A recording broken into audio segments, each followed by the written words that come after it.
Perkenalkan, nama saya itu Raditya. Saya di RPAI sebagai Ketua Umum Relawan Patwal Ambulans Indonesia.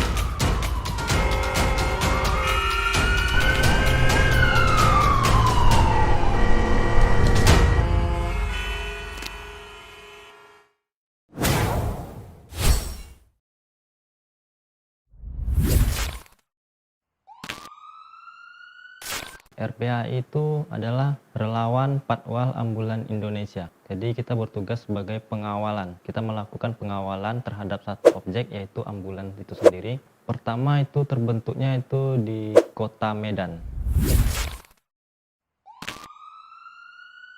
di mana itu ada satu orang penggagas, itu yang pendirinya juga, itu namanya M. Rido Caniago. Terbentuknya karena pertama, ada keluarga dia, kebetulan orang tua dia lagi sakit, dan dibawa dengan ambulan. Dibawa dengan ambulan, ketika ambulan itu masuk ke jalan lintas, di situ terjebak macet ambulannya. Ada satu momen, beliau bermimpi dengan orang tua beliau tersebut, dan orang tua beliau berpesan, kamu harus jadi orang yang bermanfaat bagi orang lain. Kalau untuk perharinya itu sih, dari mungkin yang saya bilang tadi, Senin sama Kamis tadi itu mungkin ada sekitar 6 ataupun 7 ambulan perharinya kita kawal. Dan itu pun selang-seling antara petugas pagi ataupun yang malam. Kebetulan karena anggota kita itu ada dari lapisan mungkin yang bekerja ataupun mahasiswa, jadi untuk apanya kita saling rolling lah, saling bergantian lah gitu.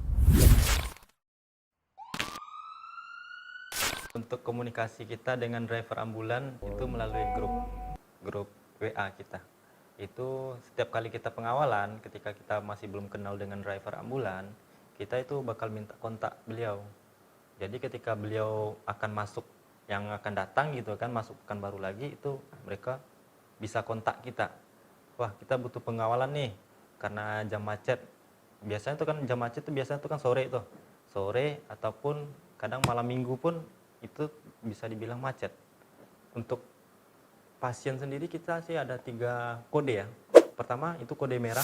Kode merah itu super emergency. Jadi itu tuh perhitungan kita harus tepat. Yang kedua itu ada kode kuning. Kode kuning mungkin bisa dibilang emergency lah. Terus yang hijau itu kode emergency sedang. Maksimal kita dalam pengawalan tuh ada 5 kendaraan. Kalau orangnya mungkin bisa jadi satu kendaraan ada yang boncengan gitu kan. 3 motor itu ada di depan ambulan, 2 motor di belakang ambulan. Yang 2 paling depan itu sebagai sweeper, tugasnya yaitu sebagai pembuka jalan. Terus yang satu lagi namanya RC.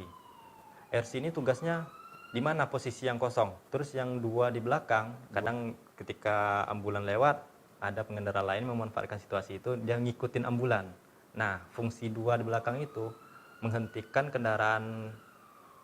pengendara lain biar nggak ngikutin ambulan. Kalau kesah kita selama pengawalan itu banyak. Ketika kita pengawalan, kita nggak diberi jalan oleh pengendara lain. Pernah juga kita ada pengalaman ketika kita minta jalan, Pak, ada ambulan di belakang Pak, mohon minggir dulu bentar Pak, gitu kan. Dan jawaban pengendara itu malas, inginnya ke depannya gitu kan, untuk ketika pengendara lain ada mendengar suara sirine ataupun rotator, cobalah untuk menepi. 1 detik itu berharga bagi pasien yang ada di dalam ambulan.